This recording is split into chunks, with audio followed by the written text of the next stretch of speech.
রাজনৈতিক দলের মনোনয়নে এবং দলীয় প্রতীকে পৌরসভা নির্বাচনে অংশ নেওয়ার সুযোগ রেখে এ সংক্রান্ত আইন সংশোধনী প্রস্তাব অনুমোদন করেছে মন্ত্রিসভা। সোমবার সকালে সচিবালয়ে প্রধানমন্ত্রী শেখ হাসিনার সভাপতিত্বে অনুষ্ঠিত মন্ত্রিসভার নিয়মিত বৈঠকে এই অনুমোদন দেয়া হয়। এছাড়া বৈঠকে বীমা কর্পোরেশন আইনের খসড়া নীতিগত অনুমোদন পেয়েছে। তবে G2G+ প্রক্রিয়ায় মালয়েশিয়ার কর্মী পাঠাতে সে দেশের সাথে স্বাক্ষরের জন্য সমঝোতা চুক্তির খসড়া মন্ত্রিসভায় উপস্থাপনের কথা থাকলেও তা ফিরিয়ে নেওয়া হয়।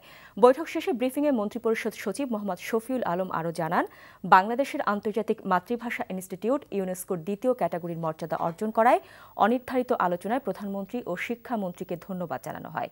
স্থানীয় সরকার আইন সংশোধনের প্রস্তাব প্রসঙ্গে তিনি জানান, পৌরসভার মেয়র ও কাউন্সিলর পদে রাজনৈতিক দলের মনোনীত বা স্বতন্ত্র প্রার্থীরা অংশ নিতে পারবেন বলে সম্প্রতি জারি করা অধ্যাদেশ আইন হিসেবে অনুমোদনের উদ্যোগ নেওয়া হয়েছে।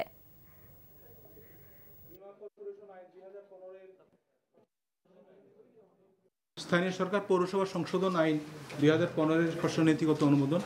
আপনারা জানেন যে এটির অধ্যাদেশ জারি হয়ে গেছে। সেই অধ্যাদেশটা হুবহু মন্ত্রিসভায় উপস্থাপন করা হয় এবং মন্ত্রিসভা এটা চূড়ান্তভাবে অনুমোদন দেয়।